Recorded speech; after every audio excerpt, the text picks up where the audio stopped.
Assalamualaikum, selamat sejahtera, selamat datang ke Omar Didik. Pembelajaran kita hari ini adalah subjek Reka, Bentuk dan Teknologi untuk tingkatan 3 dan masih lagi dalam bab 2 lah, iaitu Pembangunan Produk.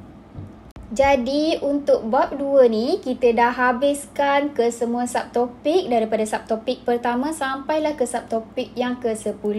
Jadi hari ni kita akan buat sedikit rumusan apa yang kita dah belajar dalam bab 2 dan juga kita akan buat sedikit pengukuhan minda.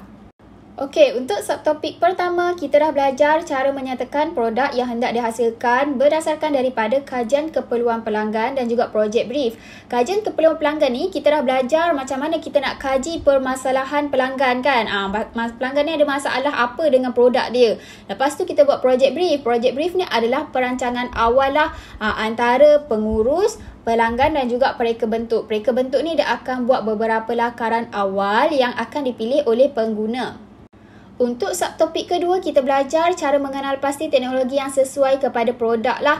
Dekat sini kita akan justifikasikan dan juga kita akan pilih teknologi apa yang sesuai. Kita gunakan gear taji ke, kita nak gunakan litar elektronik ke dan sebagainya. Kat sini kita akan aplikasikanlah teknologi yang sesuai pada kita punya produk.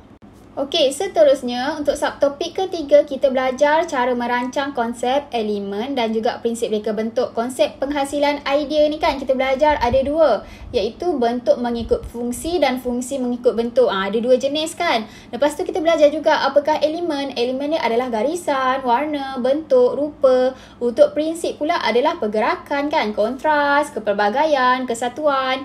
Lepas tu kita belajar macam mana kita nak buat lakaran perkembangan idea. Daripada idea pertama nak pergi idea kedua, pergi idea ketiga, kita ada buat perkembangan lah.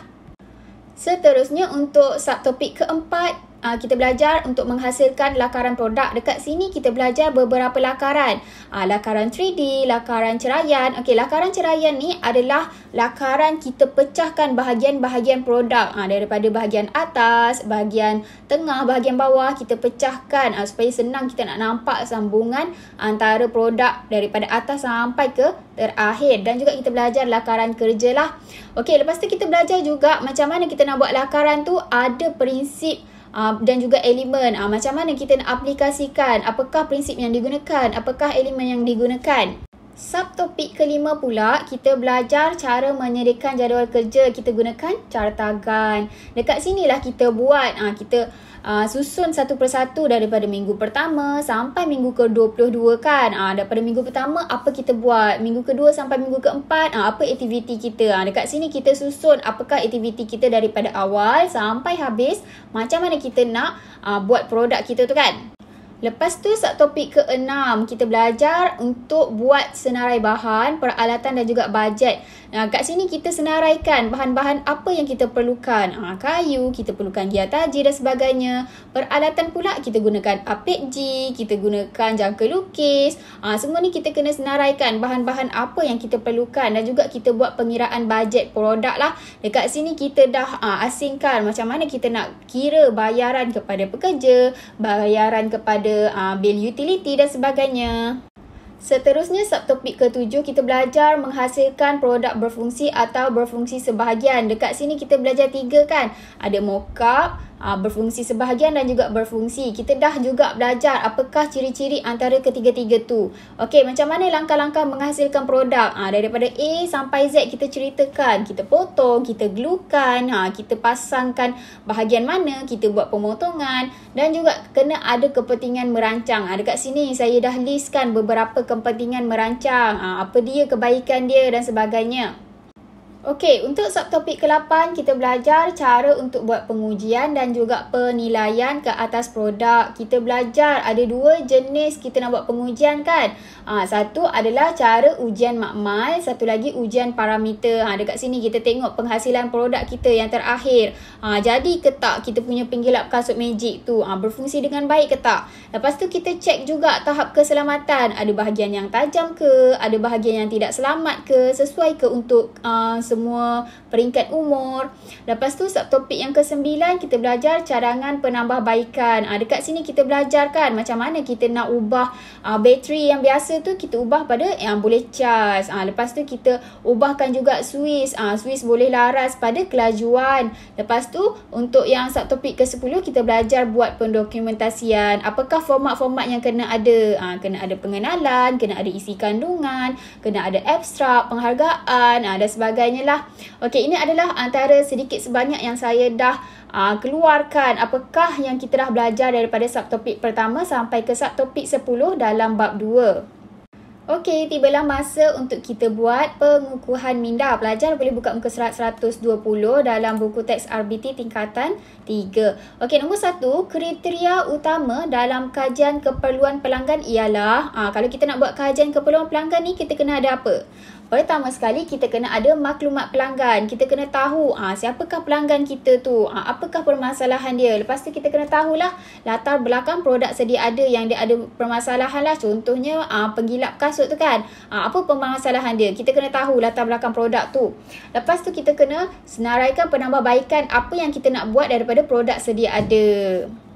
Okey, soalan B. Dihasilkan sebelum produk berfungsi sebahagian dibina, mengikut skala ataupun saiz yang sebenar, dibina menggunakan bahan bukan sebenar dan juga tidak berfungsi sepenuhnya. Kat sini keyword dia dah ada, tidak berfungsi sepenuhnya. Maknanya kita belajar 3 kan. 1 mock-up, 1 berfungsi, produk berfungsi sebahagian dan satu lagi produk berfungsi. Ada 3. Kalau tidak berfungsi sepenuhnya, kita tahu ianya adalah mock-up. Awak boleh nampak kan dekat sini. Bahan yang tidak boleh berfungsi sepenuhnya. Maknanya kalau kita tekan apa pun dia tak ada berfungsi. Ini adalah mock-up. Okey, seterusnya soalan C. Konsep penghasilan idea terbahagi kepada 2. Tadi saya dah terangkan secara ringkas dekat bahagian rumusan.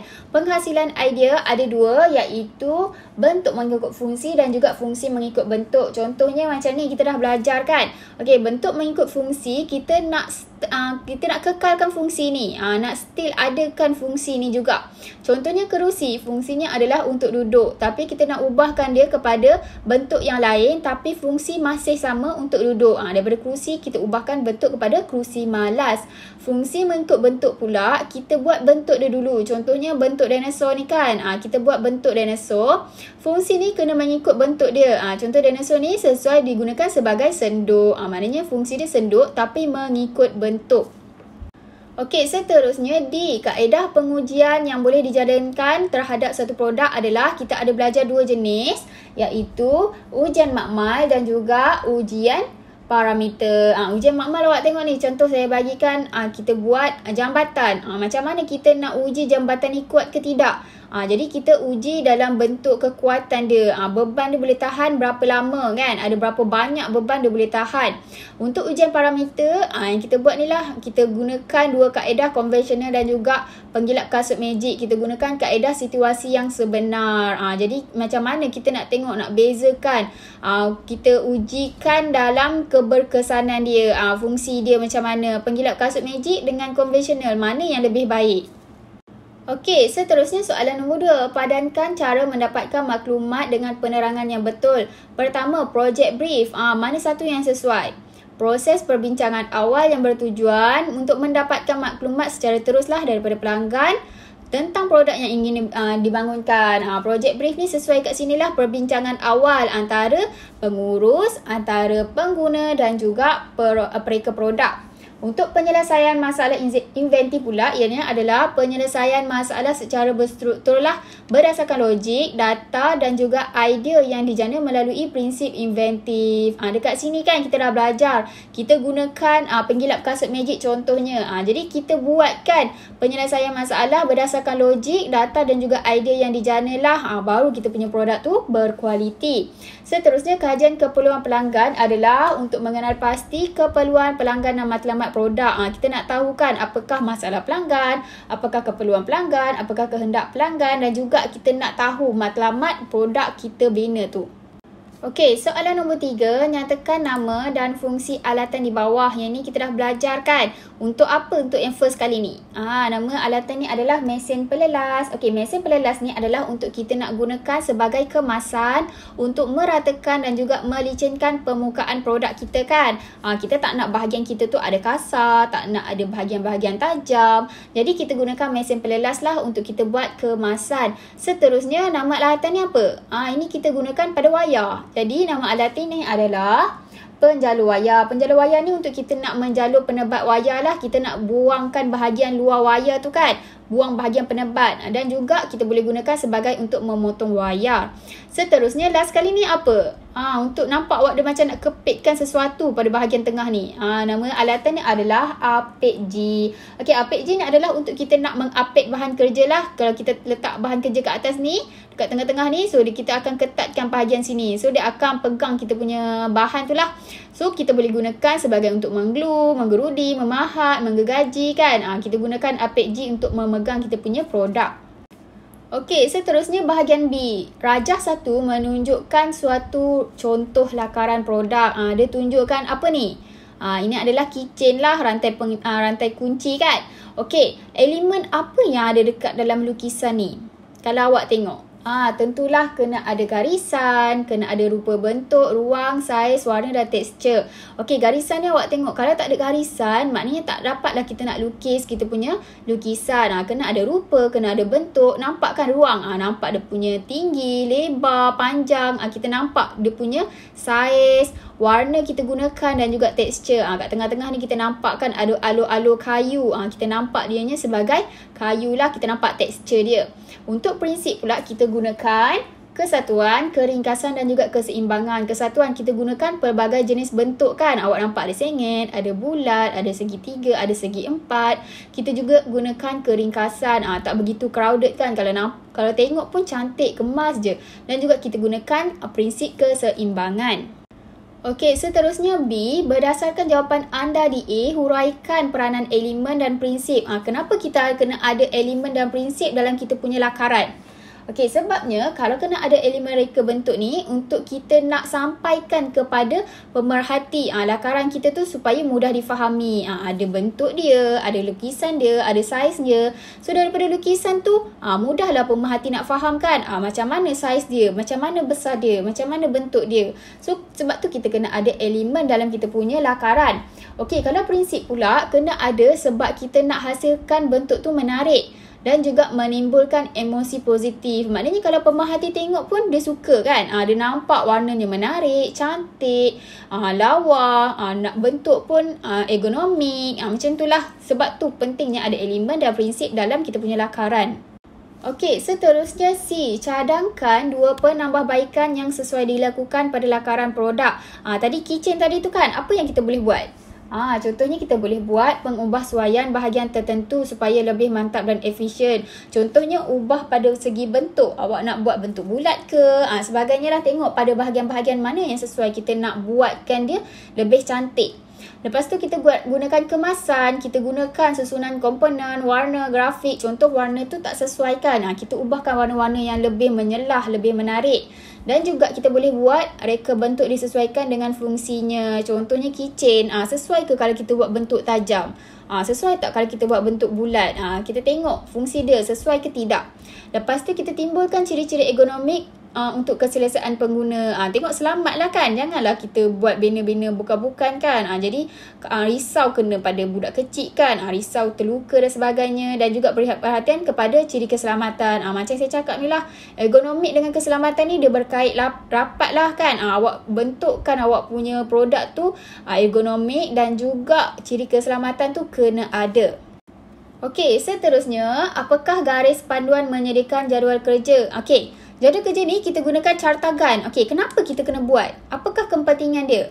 Kita kena tentukan aktiviti yang dilakukan dalam jadual. Maknanya dekat jadual kerja tu kita tentukan apakah aktiviti daripada pertama sampailah kita hasilkan produk tu. Kita kena senaraikan aktiviti tu. Lepas tu kita kena anggarkan kos dan sediakan bajet yang diperlukan. Dekat sini pentinglah supaya kita nak tahu kan berapa banyak duit kita kena keluarkan untuk binakan sesuatu produk. Seterusnya menyusun senarai aktiviti mengikut keperluan. Contohnya daripada pertama kita kena buat perbincangan. Lepas tu kita kena pilih produk apa yang sesuai, teknologi apa yang sesuai, kena pilih bahan, peralatan dan sebagainya. Lepas tu kita kena anggarkan tempoh masa untuk menyiapkan projek. Contohnya produk awak punya buat kasut magic tu. Jadi awak anggarkan 22 minggu. So dalam 22 minggu tu kena siapkan keseluruhan projek awak. Lepas tu kita kena anggarkan juga sumber yang diperlukan untuk setiap aktiviti. Dari mana kita nak dapatkan bahan-bahan tu? Dari mana kita nak dapatkan peralatan? Dekat sinilah kenapa kita kena buat jadual kerja.